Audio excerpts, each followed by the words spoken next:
Les débats aujourd'hui, on est ensemble pour commenter l'actualité. Il y a de l'actualité politique en particulier aujourd'hui avec Dominique de Montvalon. Bonjour Dominique, Bonjour. heureuse de vous recevoir, de vous revoir.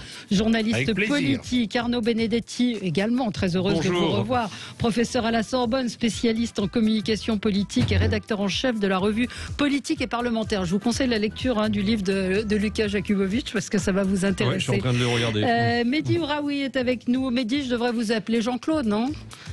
Ah ben, non mais alors surtout ce que je comprends pas chez Zemmour, c'est pourquoi il veut changer les prénoms et pas les noms. Il devrait s'appeler Éric Dupont lui-même. Oui, c'est très juste comme réflexion. Jean-Claude. Bizarre. Donc je vais vous appeler Jean-Claude Ouraoui maintenant. Non, merci Valérie. Je peux vous appeler Fatima, ce qui est aussi un joli prénom. C'était une boutade. Mais bien sûr. Sophie de Menton, chef d'entreprise, présidente du mouvement éthique. Et oui, pour ceux qui n'auraient pas suivi, Éric Zemmour ce week-end a persisté et signé dans le fait qu'il fallait que les gens d'origine étrangère, les immigrés ou les anciens, enfin même ceux qui sont français appellent leurs enfants avec des prénoms français. Donc voilà. Kevin, c'est terminé. Pardon ? Kevin, c'est terminé. Non. Kevin, c'est terminé. Oui, absolument. Jennifer. Voilà, et lui, il a dit qu'il légiférerait sur le sujet pour obliger. Ça, c'est grave, avec un type de réflexion, on se casse complètement. On va parler donc de la candidature d'Anne Hidalgo. Candidate, a-t-elle ses chances pour 2022 ? Alors, avec un péché originel quand même, qui est celui de dire il y a un an, je ne serai jamais candidate, vous pouvez archiver.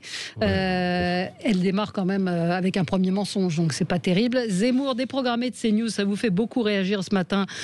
Sur Twitter, sur les réseaux sociaux, futur candidat à la présidentielle. Et puis Benalla, le retour, jugé aujourd'hui, l'épine dans le pied, le boulet de Macron peut-être. On en parlera avec vous. Alors commençons avec vos coups de cœur, vos coups de gueule. Sophie, commençons avec quelque chose de léger, d'aérien. D'aérien, et qui, oui, c'est le cas de le dire, et qui va dans le sens du livre dont vous avez parlé, qui a l'air formidable. Il y a tous les matins, il y a Dominique Cruciani, qui est un pilote du LM chevronné, et qui va promener ses oies. Pendant 40 minutes, et là il l'a fait au-dessus du lac d'Annecy. Il a donc apprivoisé des oies. Il y a un bouquin formidable de Konrad Lorenz qui parlait des oies, formidable. Donc il a apprivoisé des oies qui volent de façon extraordinaire en escadron derrière l'ULM. Et en plus il fait ça pour montrer à quel point les oiseaux migrateurs il faut préserver, etc. Et c'est tellement poétique, tellement beau. On voit les oies qui viennent l'embrasser quand il atterrit. Et tout d'un coup je me suis dit, c'est merveilleux, et si on parlait d'écologie avec ce type d'exemple et d'illustration, ce serait merveilleux. Bon, coup de cœur pour ces on est très, très, très animaux ce matin. Arnaud Benedetti, c'est un coup de cœur. Ah oui, c'est un coup de cœur. Alors j'ai hésité entre un coup de gueule et un coup de cœur. J'ai hésité le coup de gueule. Le coup de gueule, c'est l'emballage et la poubellisation de l'Arc de Triomphe, qui en dit long quand même sur la façon. Psychanalytiquement, c'est très intéressant. Ça veut dire qu'on met à la poubelle l'histoire. Et je rappelle quand même que l'Arc de Triomphe, c'est pas seulement le monument commencé à être édifié sous Napoléon, terminé sous Louis-Philippe. C'est aussi quand même la tombe du soldat inconnu également. Il faut quand même aussi s'en souvenir. Enfin, je trouve, chacun. Après, je dirais une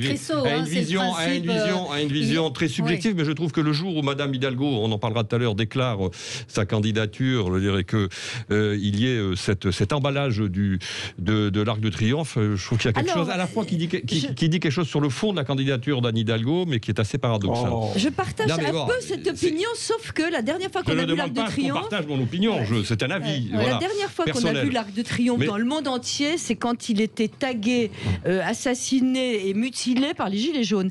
Et donc je me disais que c'était peut-être une autre façon, mais je suis assez d'accord avec vous, mais c'était peut-être une autre façon de montrer l'Arc de Triomphe. Alors juste, je vais quand même... On va laisser finir Arnaud. Non, on va parler, puis après vous ferez votre coup de cœur. Mais le coup de gueule, alors sur l'Arc de Triomphe, moi c'est pas un coup de gueule, c'est cacher cet Arc de Triomphe que je ne saurais voir.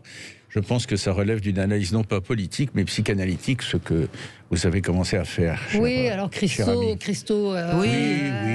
Christo, c'est sa signature. Il est mort d'abord. Il est mort, c'est sa signature. Il avait fait le Pont Neuf, il avait fait plein de choses. Donc moi je sais pas, Mehdi.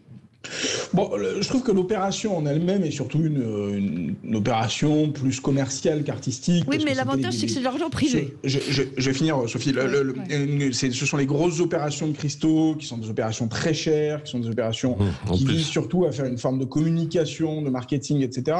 Et en plus, honnêtement, en plus, une œuvre qui serait une espèce d'œuvre posthume comme ça, qui n'est pas de très bon goût et pas très intéressant. Là où je rejoins pas du tout Arnaud, et où je trouve que quand même, il ne faut pas aller trop loin, c'est qu'il y a un problème de calendrier, qu'il y a un télescopage dans le calendrier entre la candidature d'Hidalgo et cette espèce de truc un peu de mauvais goût.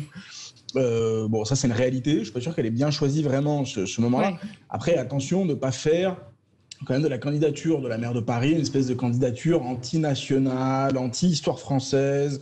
Je crois pas que ça aille jusque-là. Je crois que c'est juste, honnêtement, je crois que c'est surtout une grosse bévue de communication plus qu'autre chose, quoi. Disons que ça tombe mal. En tout cas, ça tombe mal. Votre coup de cœur. Alors, le coup de cœur, c'est une initiative des éditions du Cerf. Vous savez que Georges Bernanos tombe cette année dans le domaine public et il réédite Une vie de Saint-Dominique, écrite par Georges Bernanos. C'est un texte magnifique, très court, avec cette écriture incandescente, fiévreuse de Bernanos. Et ce que j'ai appris d'ailleurs en lisant ce livre, c'est que, dans la préface notamment, c'est que Bernanos considérait que c'était son meilleur texte, ce texte très court. Donc c'est un très très beau texte, intéressant bien évidemment pour ne serait-ce que s'acculturer à ce que fut le parcours de Dominique de Guzman, fondateur de l'ordre des Dominicains, alors qu'il était un ordre quand même à la fois très intellectuel, mais qui a joué un rôle extrêmement important, un rôle très important dans l'Inquisition, il faut s'en souvenir. Mais en tout cas, je recommande ce petit texte qui tombe, j'allais dire, à pic. Voilà. Donc Saint-Dominique de Georges Bernanos, qui est réédité aux éditions du Cerf. Allez, on se retrouve dans un instant pour continuer notre tour de table de l'actualité. On va revenir sur ce qui s'est passé à Val-de-Reuil, à la fête de l'UMA, puis un mot sur la candidate Sandrine Rousseau. Tous les jours, on a des choses à dire. À tout de suite. Nous débattons et on est déjà très énervés avec Sophie de Menton, chef d'entreprise, présidente du mouvement éthique, Dominique de Montvalon, journaliste politique, Arnaud Benedetti, professeur à la Sorbonne, spécialiste en communication politique et rédacteur en chef de la revue politique et parlementaire, et Mehdi Ouraoui est en Zoom avec nous depuis le Pays Basque. Vous êtes essayiste, spécialiste du discours politique. On va revenir sur Zemmour, Éric Zemmour, donc déprogrammé par CNews, contraint et forcé, vu les menaces faites par le CSA, d'obliger à comptabiliser son temps de parole. Donc CNews n'avait pas vraiment le choix. Anne Hidalgo, candidate pour 2022, qu'en pensez-vous? 0826 300 300, vous pouvez réagir. Et puis Alexandre Benalla qui comparait aujourd'hui quel impact pour Emmanuel Macron. On y revient dans un instant. On continue notre tour de table. Mehdi Ouraoui, c'est un coup de cœur. Ah oui, d'ailleurs, je pense que ça va contribuer à votre bonne humeur ce matin. C'est que mon coup de cœur, c'est et en même temps un petit coup de tristesse. C'est le retrait de Benoît Hamon de la vie politique annoncé.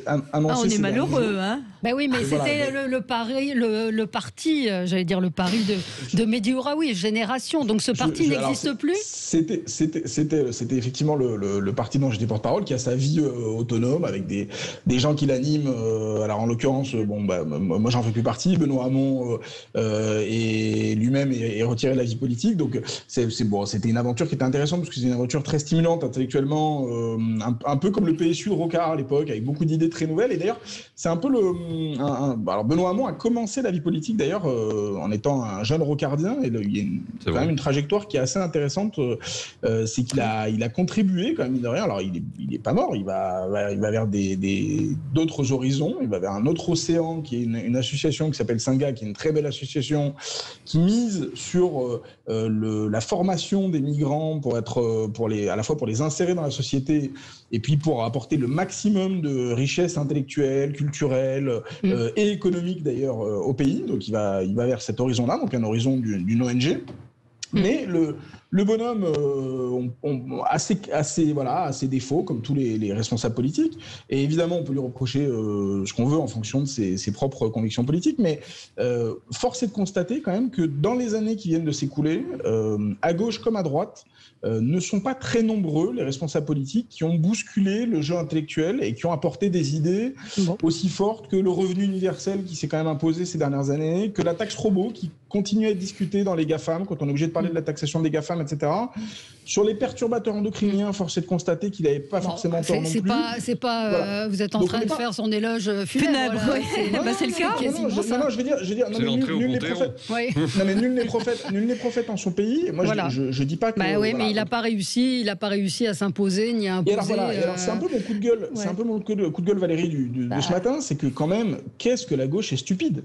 Qu'est-ce que la gauche? Non, alors là où je vous rejoins, c'est que tout ce qui je finis juste sur ce point, c'est que le retrait de Benoît Hamon, qu'on le veuille ou non, est un terrible aveu pour l'ensemble de la gauche, comme le silence de Taubira à certains égards, puisque ce sont les plus hauts dans toutes les enquêtes d'opinion depuis des années. C'est tout à fait terrifiant de voir que chaque jour, et d'ailleurs bientôt il faudra des calendriers à 468 jours, chaque jour il y a une nouvelle candidature à gauche, alors que la gauche est dans un état intellectuel. Les 6% qu'a fait Benoît Hamon montrent qu'il y avait quand même pas juste une chose un enthousiasme fou pour ce qu'il proposait. Oui, mais juste une chose, c'est que du moment qu'il y a déjà un regard un peu d'intellectuel à gauche, moi je suis contente, parce qu'il faut une gauche intelligente et solide. Là, c'est un désert intellectuel, et quand j'entends effectivement que Benoît Hamon a essayé un peu de réfléchir à des sujets, je regrette pas vraiment qu'il y ait un parti qui disparaisse, mais je dois dire que j'ai vraiment envie que les responsables politiques de gauche élèvent un peu le débat. Donc on va en reparler peut-être avec Anne Hidalgo. Génération ne disparaît pas. C'est Benoît Hamon Génération ne disparaît pas. La vie politique. Le problème de Benoît Hamon, je suis assez d'accord, il avait au moins, je veux dire, l'avantage. Moi, je ne partageais pas ce qu'il disait, mais c'est vrai qu'il avait une offre politique qui était intellectuellement structurée.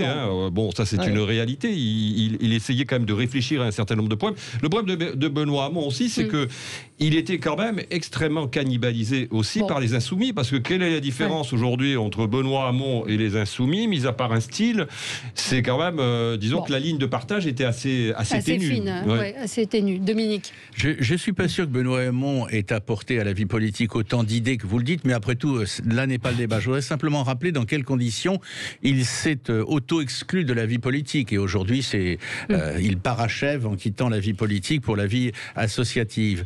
Il était à l'époque, il a été fugitivement ministre de l'Éducation nationale, ça n'a pas duré très longtemps, parce qu'il faisait équipe avec un certain, il est dans l'actualité, un certain Arnaud Montebourg, et les deux hommes grisés à la fête de la Rose en Saône-et-Loire, fête annuelle, se sont mis à je ne dis pas à banqueter, mais en tout cas, après tout ça n'a rien de dramatique, mais à lever leur verre, la cuvée du redressement, à lever leur verre, et de telle façon que François Hollande leur a demandé de prendre la porte. Il a fallu qu'il fasse fort. Bon, allez, on va pas faire l'heure sur non, mais on a plein de sujets. On va pas faire l'heure sur Benoît Hamon, on a entendu. Rester un peu au niveau des idées, c'est plus intéressant. Voilà, coup de cœur rapidement, Dominique. Ah oui, alors ça vient comme des cheveux sur la soupe, pardonnez-moi, mais je l'assume. C'est le principe de j'écoutais ce matin Bruno Le Maire sur LCI.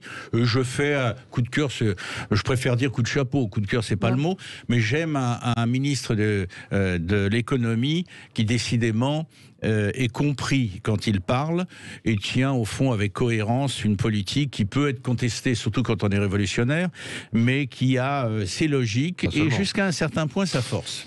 Bon, allez, trois petits sujets, trois choses, enfin petits sujets, non, des sujets graves.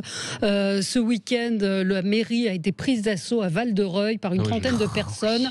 Une élue a été bousculée. C'est la Ligue de défense noire africaine qui a appelé un rassemblement. Il y avait une rixe entre deux enfants. Il faut quand même voir que c'était un affrontement entre Kurdes et des enfants africains de 10 ans. Il y a eu une rixe, il y a eu des arrestations.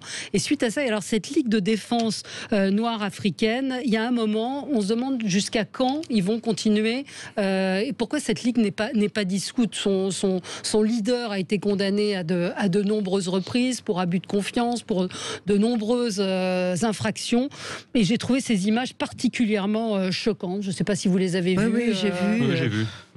Moi, je les ai trouvées choquantes, je les ai trouvées très bien, même, je dirais, insupportables.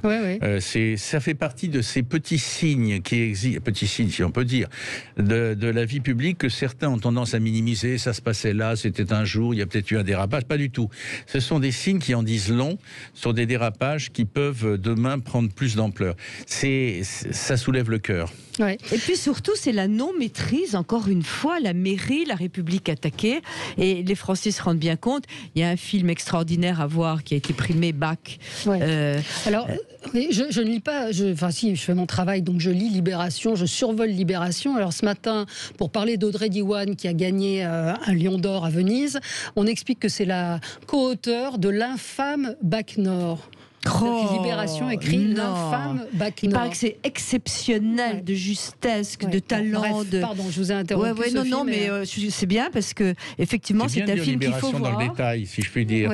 Mais c'est très, là aussi, c'est très révélateur. On va y revenir avec Zemmour, le deux poids deux mesures et autres. Non, mais vous avez tout à fait. Je l'avais pas lu, je l'avais pas vu. Moi non plus. Vous avez tout à fait raison. C'est énorme, c'est énorme. Et ça traduit quand même, à propos de cette infâme et de la vocation de ce film, les contradictions actuelles de l'extrême gauche, de l'ultra gauche, qui se cherchent. Ils ne sont pas tous de cet avis-là, mais on peut craindre que les infâmes prennent le dessus. Oui, puis les gens, je veux dire, c'est déstabilisant, parce que quand même, quand il y a un titre comme ça, que vous le voyez dans un kiosque, etc., ça sème un doute sur un film qui est en plus un chef-d'œuvre et qui est factuel. On dévie, une signification politique. Signification politique. Non, c'est les banlieues qui ne sont pas maîtrisées. Pardon ? Oui, c'est la liberté de la presse, totalement. Je trouve que le mot infâme... c'est pas la presse. Mais c'est la liberté, vous avez raison.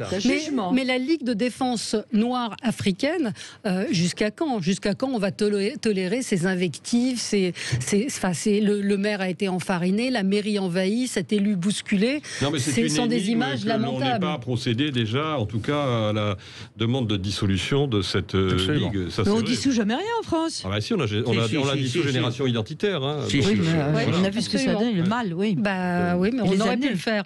Slogan anti-police à la fête de l'UMA, au concert de Soso Manès, tout le monde déteste la police. Mehdi, là aussi, liberté d'expression. Honnêtement, assez affligeant. Après, c'est un concert avec des... Alors pour le coup, Dominique de Montvalon parlait de Montebourg et Benoît Hamon comme des gens grisés dans une fête. Là, c'est quand même des milliers de gamins qui ont vaguement fêté la chose avec des litres et des litres de bière et un rappeur un peu débile et honnêtement pas très doué qui cherche à avoir un peu de notoriété. Je suis pas sûr qu'il faille vraiment qu'on lui accorde cet honneur de parler de lui, parce que ça n'a absolument aucun intérêt. Cette scène est quand même préoccupante. Cette scène est quand même préoccupante. Cette scène, elle a été reprise par les médias, encore une fois. Moi, je ne vais même pas lui faire l'honneur. Je ne vais même pas lui faire l'honneur de le comparer à des chansons comme Le Gorille vous le faites d'une certaine manière, parce que c'est l'argument qui a été donné par Adrien Quatennens en disant imagine-t-on Brassens censuré à la fête de l'UMA. Valérie, dans Le Gorille de Brassens, il arrive des choses au juge qui sont disons un peu osées. Le gorille s'occupe assez bien du juge. Le gorille et les Pandores, mais c'était une autre classe. Oui, mais d'accord, mais Dominique de Montvalon, on peut aussi vivre un peu dans son époque. On peut essayer de regarder ce qui se passe. Non, mais bien entendu. Je peux vous dire qu'il y avait des gens dignes de Brassens qui ont aujourd'hui 20 ans. Brassens n'a pas d'époque. Je crois juste que simplement tout ça n'a aucun intérêt et que ce type est vraiment sans intérêt. À la fête de l'UMA sur la scène centrale. Bon. Après, ce qui doit nous interpeller, c'est quand même le rapport d'une partie de la jeunesse, d'abord à la police, plus précisément, et puis plus généralement à l'autorité. C'est-à-dire qu'il y a quand même toute une partie de la jeunesse aujourd'hui. Là, on parlait de Val-de-Reuil. Val-de-Reuil, c'est quoi? C'est deux gamins qui se bagarrent, où tout ça dégénère en affrontements communautaires quasiment entre raciaux. Les pères, d'abord, oui. Non, mais qui dégénèrent. Alors les pères doivent pas être très âgés pour avoir des gamins de cet âge-là, donc qui dégénèrent en affrontements communautaires quasiment raciaux entre des Kurdes, des gens d'origine africaine, l'élu qui a été bousculé, la pauvre, par ailleurs, est d'origine maghrébine, je sais pas si c'est mentionné, mais enfin, pardon qu'on dise pas quand même que c'est toujours les mêmes. Et donc on a quand même un sujet plus général dans la société de rapport à l'autorité, de rapport aux insignes de l'autorité. On n'aurait jamais pensé il y a une trentaine d'années avoir une mairie massacrée en plein mariage par des gens parce que leurs enfants se sont bousculés. Voilà. Absolument. Et donc je crois que tout ça est quand même du même acabit. Bon, voilà. En tout cas, parce qu'on rappelle encore une fois que le président, moi je suis focus sur la Ligue de défense nord-africaine, il a quand même accusé les militaires français, un auditeur me le rappelle, d'être des terroristes. Donc c'est quand même... Ces propos et ces actes sont scandaleux. Mais je salue le candidat communiste, rappelez-moi son nom, c'est pas une plaisanterie. Fabien Roussel, qui a désavoué complètement l'attitude de... Oui, d'autant plus qu'il veut rétablir la sécurité dans le programme. Oui, mais lui, c'est un candidat communiste, républicain, et qui retrouve les fondamentaux du PC sous un bon angle, disons. Allez, on se retrouve dans un instant, on va parler d'Éric Zemmour. Vous êtes nombreux à réagir sur le fait qu'il ne puisse plus s'exprimer sur l'antenne de CNews. CNews contraint d'interdire, d'arrêter son émission, sinon c'était très compliqué pour eux en termes de calcul de temps de parole. À tout de suite. Avec vous jusqu'à midi, on va parler d'Anne Hidalgo qui donc a déclaré qu'elle était candidate, j'allais dire qu'elle était présidente, qu'elle était candidate à la présidence de la République. On est ensemble avec Sophie de Menton, Dominique de Montvalon, Arnaud Benedetti et Mehdi Ouraoui. Alors un peu avant 9h ce matin, la chaîne d'information CNews a publié, je savonne ce matin, un communiqué annonçant dès ce soir l'arrêt de l'émission avec Éric Zemmour, qui était donc diffusée tous les soirs à 19h. Vous vous souvenez que la semaine dernière, le CSA avait demandé à ce que la chaîne décompte, les émissions qui recevraient Éric Zemmour décomptent son temps de parole. La chaîne donc a annoncé cette décision ce matin. Et Éric Zemmour, qui était sur CNews à l'occasion de la parution de son livre « La France n'a pas dit son dernier mot », s'est exprimé en disant qu'il était très triste, mais qu'il continuerait le combat. Je ne sais pas si on a le son, j'ai pas prévenu Lucille, je crois qu'on l'avait dans le zapping, mais donc il va continuer. Effectivement, ses fans ce matin renvoyaient sur sa chaîne YouTube à rappeler que Éric Zemmour cartonne en termes d'audience. Il fait près d'1 million de téléspectateurs, entre 800 et 900 000 téléspectateurs tous les soirs.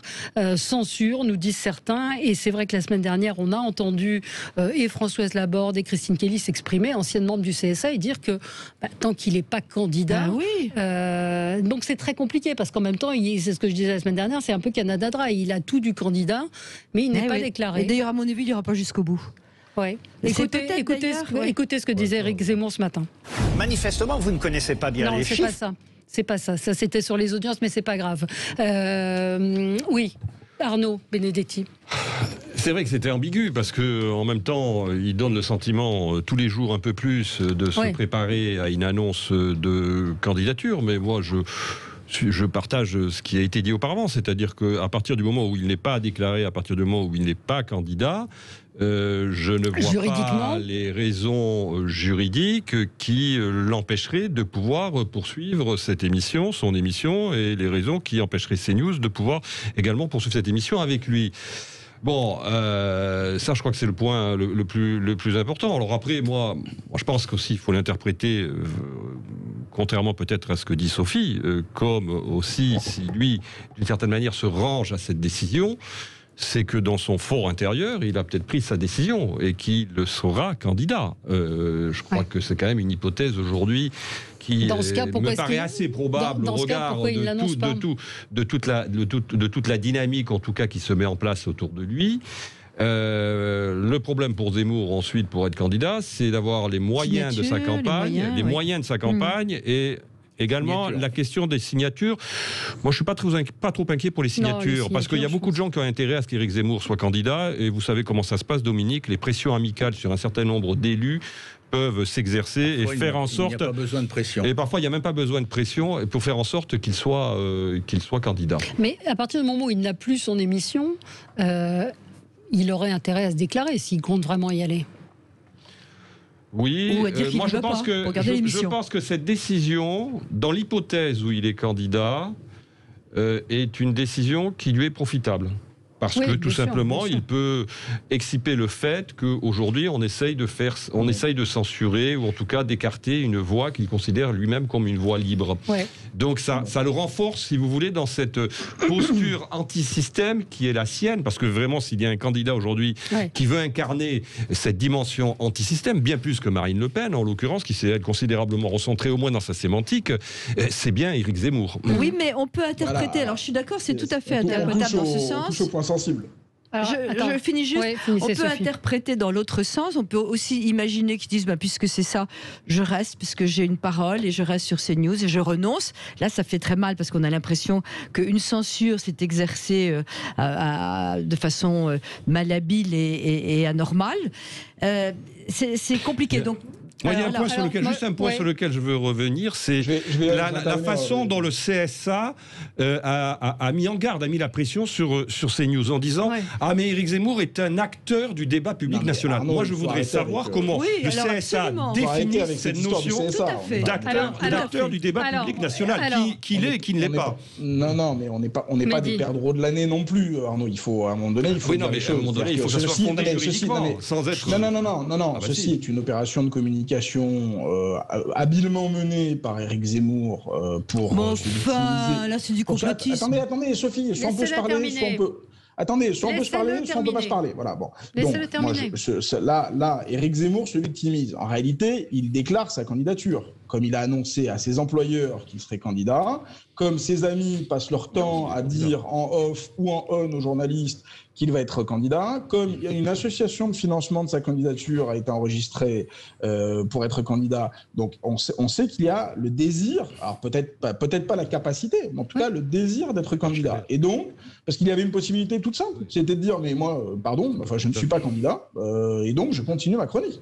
Il a aussi le droit de dire qu'il ne sait pas encore s'il y va. Là, Éric Zemmour découvre une chose, c'est la différence entre les amateurs et les professionnels. C'est-à-dire que jusqu'à maintenant, c'était un gentil petit commentateur qui faisait de l'audience et qui avait sa petite place dans les dîners parisiens en étant un commentateur de la vie politique. Et là, il vient de découvrir ce que c'était qu'être dans le cirque. C'est-à-dire qu'il vient de découvrir ce que c'était que ne pas pouvoir bénéficier des largesses d'un milliardaire qui possède une chaîne de télévision et qui vous met tous les jours à l'antenne. C'est-à-dire que là, ça devient un petit homme politique comme tout le monde, et donc le petit homme politique, il va falloir qu'il ait les petites audiences des petits hommes politiques.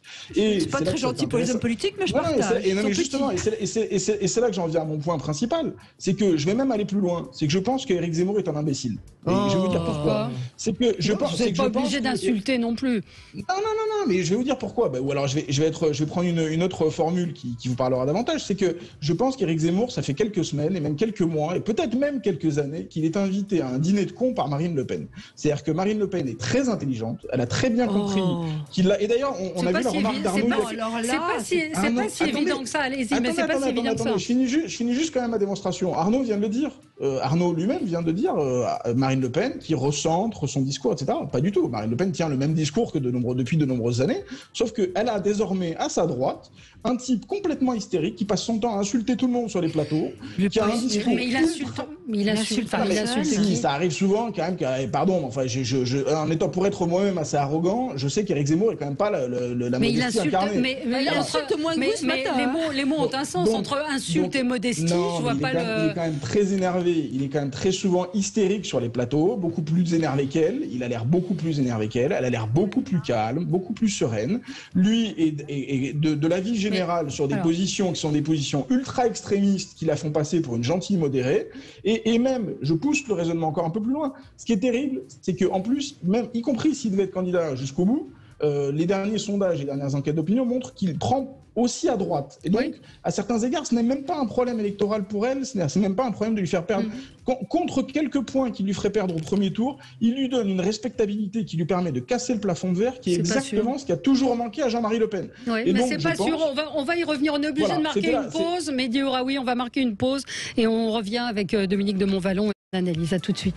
Et nous parlons d'Éric Zemmour qui arrête l'antenne contraint et forcé de son émission sur CNews, émission qui fonctionnait, mais le CSA, vous le savez, la semaine dernière a demandé à la chaîne de comptabiliser son temps de parole. D'ailleurs, je ne sais pas pourquoi la chaîne ne cherche pas un recours juridique, parce que visiblement c'est fondé sur pas grand-chose. Il y a des gens qui disent de nos auditeurs, mais à ce moment-là, pourquoi on ne fait pas pareil avec tous les chroniqueurs? Il y avait Michel Drucker qui était interrogé sur autre chose et qui disait qu'il soutenait Emmanuel Macron. Dans ce cas-là, on comptabilise tous les gens qui s'expriment. Alors Mehdi Ouraoui avait une théorie sur laquelle vous vouliez réagir, Dominique de Montvalon, sur le fait qu'il est l'idiot utile de Marine Le Pen, d'une certaine manière, pour la normaliser. Il y a beaucoup de gens qui le soutiennent dans les sondages. Ils montent, Mehdi Ouraoui.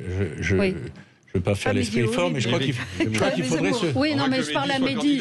Non, je parlais j'interpellais Mehdi Ouraoui. Ah oui, bon, d'accord. Alors, allez-y, Dominique. Dominique, sur l'analyse politique. Non, c'est un sentiment.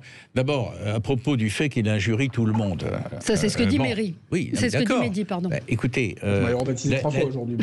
Mais attendez, c'est ce que vous avez dit, et de votre point de vue, ça me paraît totalement gravement inexact et totalement contre-productif. La dernière fois qu'il est passé à la télévision, c'est vendredi. Samedi, oui, pardon. Il a affronté, je le dis gentiment, mais enfin bon, il a affronté un tribunal révolutionnaire composé de Laurent Ruquier, Léa Salamé et le troisième, c'est notre confrère qui va m'en vouloir, mais de LCI qui était là, etc. Ils l'ont pas lâché une semaine, ils l'ont sommé de s'expliquer. Bon, au passage, insulte, je veux dire, tout le monde perd ses nerfs à propos d'Éric Zemmour. Deuxièmement, est-ce qu'Éric Zemmour sera candidat ? Je pense que lui-même ne le sait pas aujourd'hui. Mais il en réunit les conditions. Je pense que ce serait une grave erreur, comme dans toute analyse politique, de zapper l'idée qu'il puisse ne pas l'être. Ouais. Il ne sera peut-être pas, ou il ne pourra pas l'être, mais on n'en est pas là.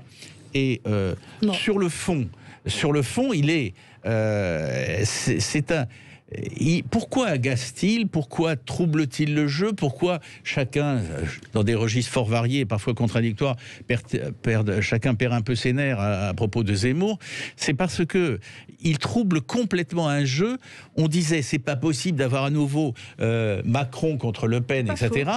Mais maintenant qu'on a autre chose qui surgit, c'est-à-dire un électron libre qui ira jusqu'au bout, qui n'ira pas, ça trouve tellement d'intérêt, tellement d'analyse, que tout le monde en est aujourd'hui complètement perdu. Alors on a des auditeurs qui veulent réagir. Pierre est en ligne avec nous. Bonjour Pierre.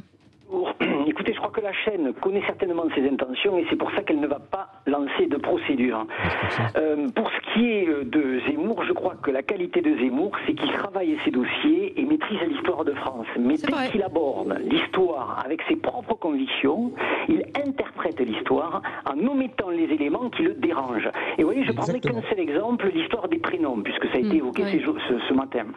Au lieu d'expliquer le problème que la loi qui a été votée par le gouvernement Chirac ne limite plus la liste des prénoms, puisque c'est ce qui s'était passé en 97 à peu près, il préfère dire que au fond, ce sont les prénoms des musulmans qui dérangent. Vous voyez, alors que ça serait assez simple de dire revenons sur cette loi plutôt que de stigmatiser une population et mettons un terme à cette loi de 97 qui ne limitait pas, qui limitait justement, enfin qui ne limite plus plutôt les prénoms. Et vous savez, pour ce qui est de ça, moi je suis heureux qu'il ne participe plus, qu'il ne soit plus invité. Parce qu'en tant que représentant et porte-parole de Jean Lassalle, puisque je suis déjà intervenu chez vous, je sais que le mouvement de Jean Lassalle ne pourra jamais récupérer le temps de parole qu'a eu Éric Zemmour. Et donc du coup, bien entendu, on passe sur des sujets qui sont extrêmement intéressants. Moi je travaille en ce moment justement sur une répartition de la richesse en France, une autre répartition, qui est un sujet beaucoup plus intéressant que le sujet des prénoms que stigmatisent aujourd'hui les chaînes de télévision. Ouais. Merci Pierre. On a Jacques également en ligne qui voulait réagir. Bonjour Jacques. Oui, bonjour Valérie, bonjour à vos invités. Donc, je voudrais m'adresser prioritairement aux crétins qui vient de traiter Éric Zemmour d'imbécile. Bon, parce que cette personne... Vous non plus, n'insultez pas non plus les gens. Non, mais je n'insulte pas, mais c'est lui qui insulte. Je dirais, c'est complètement... On m'a traité d'islamo-google après mon dernier passage sur Sud Radio. C'est complètement scandaleux d'avoir des gens qui... Il n'a qu'à s'opposer aux idées d'Éric Zemmour. C'est tout à fait son droit. Il n'a qu'à proposer une autre vision de la France. C'est tout à fait son droit. Mais d'autres s'y sont déjà essayés. Et des gens sans doute un peu plus calibrés intellectuellement que lui, et ils en sont sortis plutôt affaiblis du débat avec Éric Zemmour. Donc ce monsieur qui en fait ne fait qu'exprimer sa jalousie... Je ne suis pas très impressionné par Éric Zemmour intellectuellement.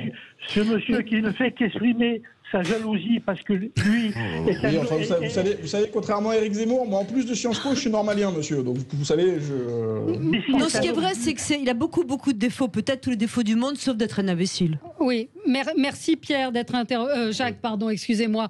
Moi, je voudrais revenir quand même sur l'hypothèse, parce que j'arrive pas à savoir, est-ce que c'est un caillou dans la chaussure de Marine Le Pen ou pas? Parce qu'il y a les deux hypothèses qui sont là. Mehdi nous dit non, il est là pour faire le jeu de Marine Le Pen, la rendre plus présentable. Et d'autres disent au contraire, Éric Zemmour va perdre.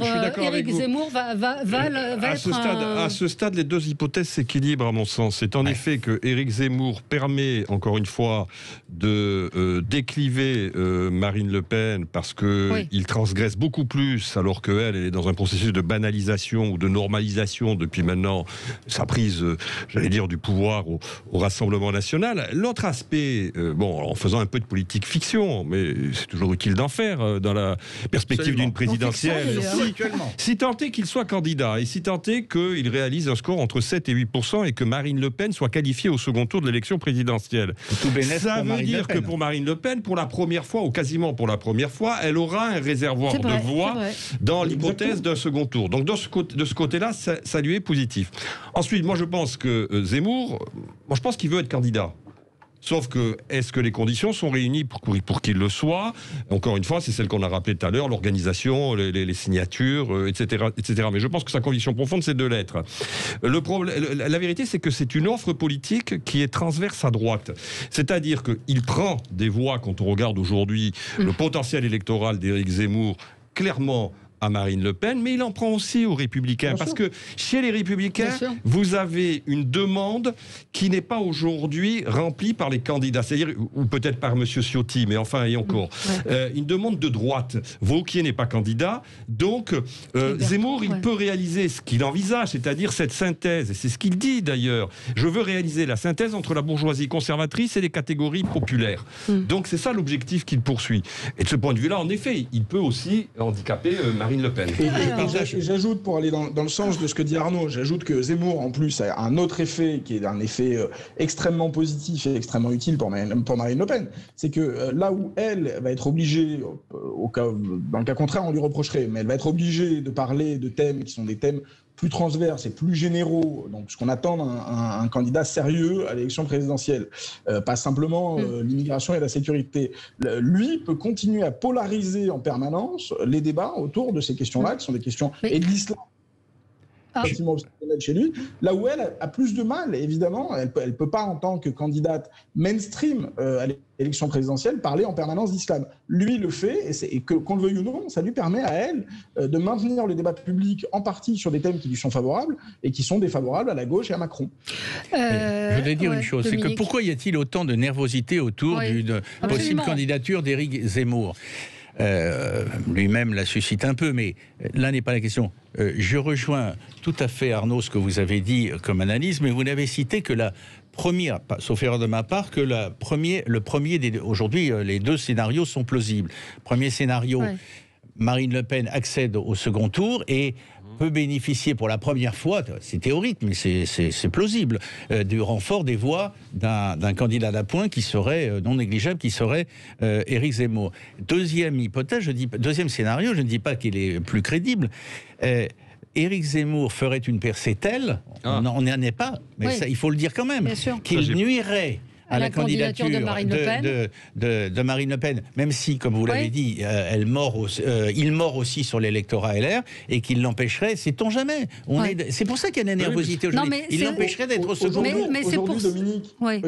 Aujourd'hui, Dominique, force est de constater, moi je souscris plutôt à l'analyse, mais force est de constater quand même qu'aujourd'hui, le fait qu'il morde plutôt à droite contribue surtout à empêcher tout candidat de droite d'émerger face à Macron et Le Pen. Pas faux non plus. Ça aussi, c'est vrai. Aujourd'hui, il a plutôt fait avorter les candidatures de droite qu'il n'a handicapé la candidature Le Pen. Mais c'est vrai que, enfin, je vois parmi nos auditeurs, ils sont très agacés par ce qu'ils appellent une censure d'Éric Zemmour. Sacha fait référence à l'émission de Laurent Ruquier ce week-end avec Léa Salamé, où les retours, moi je n'ai pas vu l'émission, mais tout ce que j'ai entendu, c'est que c'était d'une agressivité extrême. C'était un peu le tribunal populaire.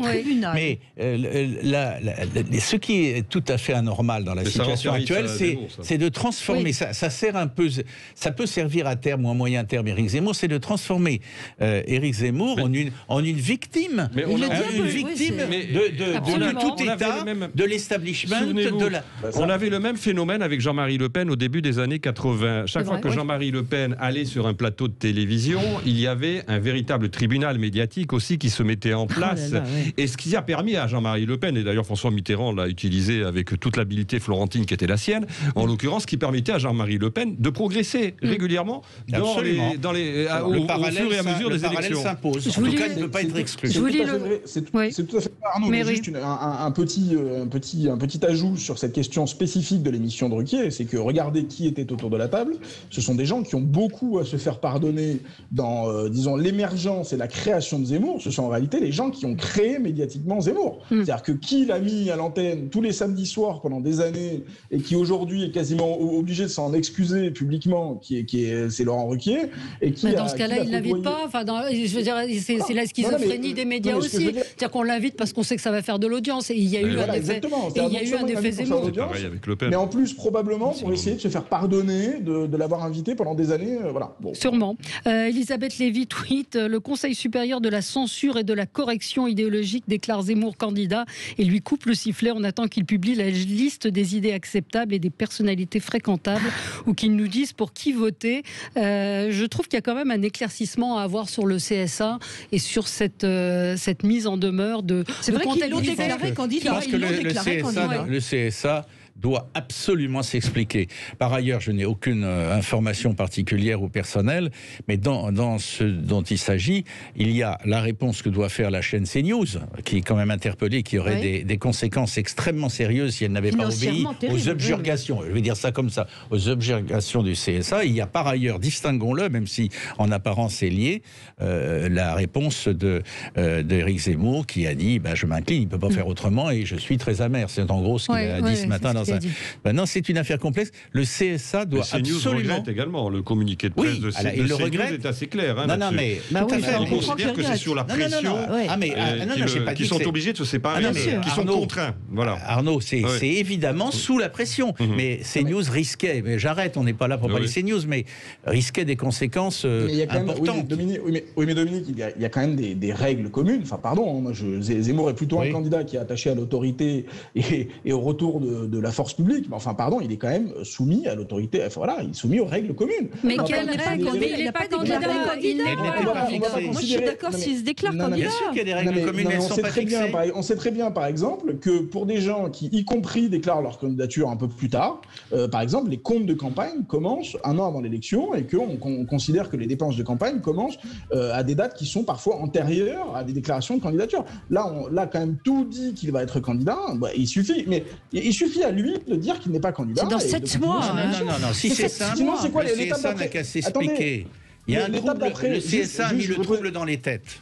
Non, mais moi, je voudrais chez les pro-Zemmour comme chez les anti-Zemmour. Voilà, l'étape d'après, c'est quoi? Non, mais l'étape d'après, c'est quoi? C'est que, par exemple, il a des dépenses illimitées. C'est-à-dire qu'on pourrait considérer, par exemple, que là, il a des dépenses illimitées. Il n'y a pas de plafond de dépenses. Il peut faire ce qu'il veut. Afficher sa tête absolument partout avec des millions d'euros et déverser des millions d'euros sur sa campagne, contrairement aux autres candidats, simplement parce qu'il n'a pas dit formellement qu'il était candidat. Non, désolé, pardon. Mais enfin, il y a des règles communes.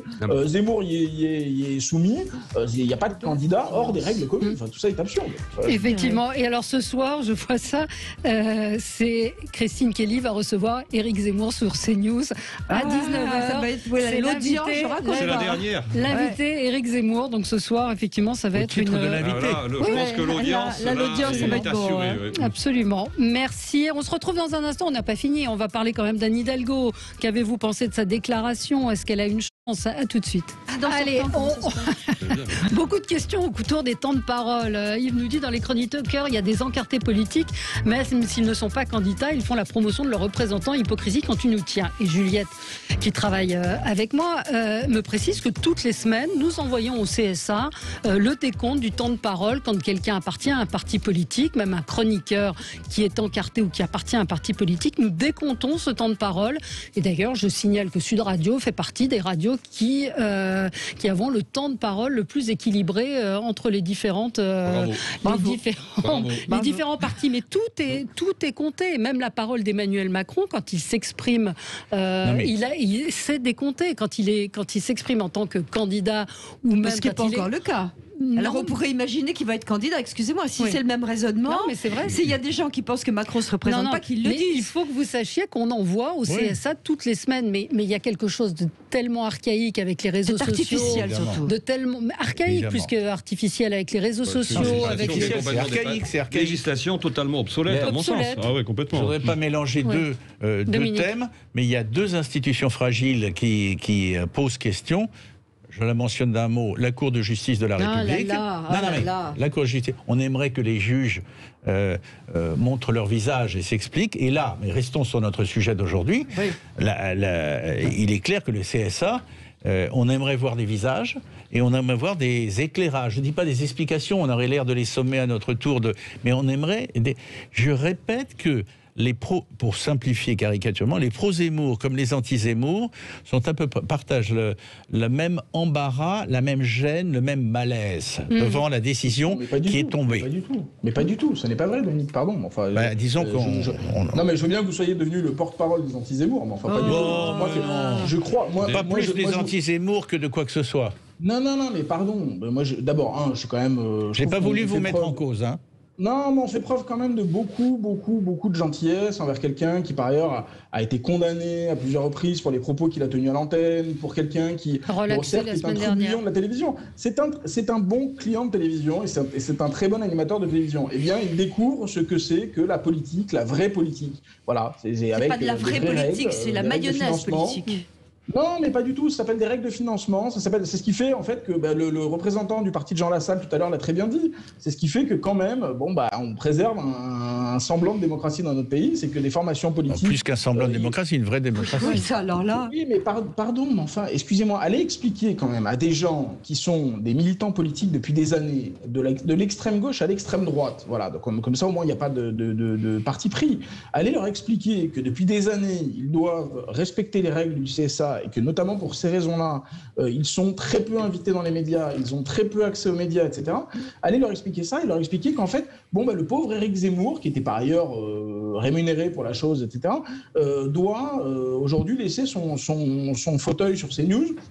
Parce qu'il faut un peu de pluralisme. Eh ben non, désolé, moi je préfère le pluralisme qui est pratiqué sur Sud Radio, où effectivement toutes les familles politiques sont représentées, toutes les opinions politiques, plutôt que d'avoir... Attendez, on n'est pas en train de parler de CNews ici à Sud Radio. Mais au passage, il n'y a pas que Zemmour sur CNews. Il y a un moment, ça devient... Je ne vois pas pourquoi il aurait droit à un traitement dérogatoire. Mais non. Mais CNews est soumis aux mêmes règles que la radio. Ils sont obligés de respecter les temps de parole. Mais oui, mais il n'est pas candidat. Factuellement, il n'est pas candidat, donc vous pouvez dire tout ce que vous voulez.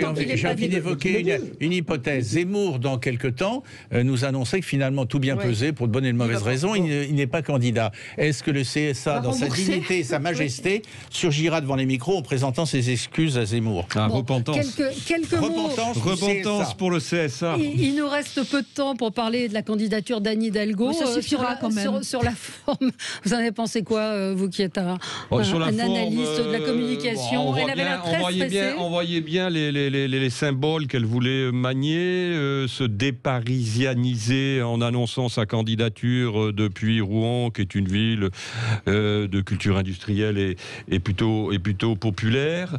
Elle a tenu un discours où elle a essayé de réactiver un peu les fondamentaux de la social-démocratie en insistant beaucoup sur la question d'égalité sociale, plus que sur l'égalité sociétale.